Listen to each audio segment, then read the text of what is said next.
Hey. Welcome, ladies, gentlemen, and everyone who's just here to see if the U.S. economy is still breathing.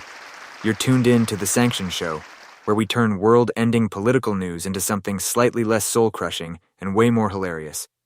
I'm your host, your sarcastic tour guide through the madness, and today, folks, Donald Trump just dropped his 100 Days Progress Report, and spoiler alert, it's somehow both a campaign ad and a Bond villain monologue. So President Trump sat down with Time magazine to celebrate 100 days of being back in office, and it went about as smoothly as a Wi-Fi connection at a music festival.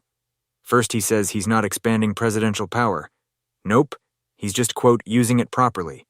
Which, to be fair, is what every Marvel villain says right before snapping their fingers and wiping out half the judicial branch. Trump basically said, hey, I'm not grabbing more power. I'm just doing exactly what the Founding Fathers would have done if they had Twitter accounts and monster truck rallies. The economy, baby, now, onto the economy. Trump claims grocery prices are falling, gas prices are down, and the only thing rising is America's dominance. And yes, if by falling grocery prices, he means that eggs now cost slightly less than Bitcoin, then sure, mission accomplished. Except, minor detail, inflation hasn't actually dropped. In fact, the IMF says it's about to go up. But hey, who are you going to believe? Global economists? Or a man who once tried to buy Greenland like it was an impulse purchase at 7-Eleven? Tariff time. Then we get to the real meat, tariffs. Trump says slapping massive tariffs on China will fix everything, because apparently charging 60% extra for your next iPhone is the new American dream.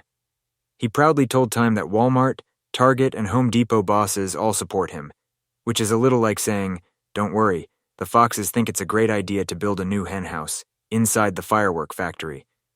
Meanwhile, small businesses, they're screaming into the void because surprise tariffs are making it impossible to plan anything further ahead than next Tuesday. And finally, the power grab. When asked if he's concentrating too much authority in the presidency, Trump basically said, nope, I'm just doing what the voters asked for.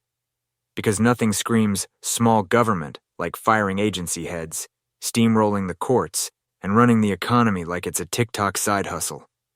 Closing. So here's where we are. Inflation's fine. If you only buy discount cereal and close your eyes at the checkout, tariffs are the answer to all problems, like duct tape for a sinking cruise ship and presidential power. Totally normal. Nothing to see here. Just a president legally speedrunning monopoly. Congratulations, America. We're living in the world's most expensive reality show, and you are footing the bill. This was the Sanction Show. Hit that like button like it's a clearance bin at Target, smash subscribe if you believe sarcasm is a survival skill in 2025, and tell me in the comments, what will you have to give up first? Avocado toast or electricity? See you next time, assuming the economy hasn't been rebranded as a new flavor of Mountain Dew by then.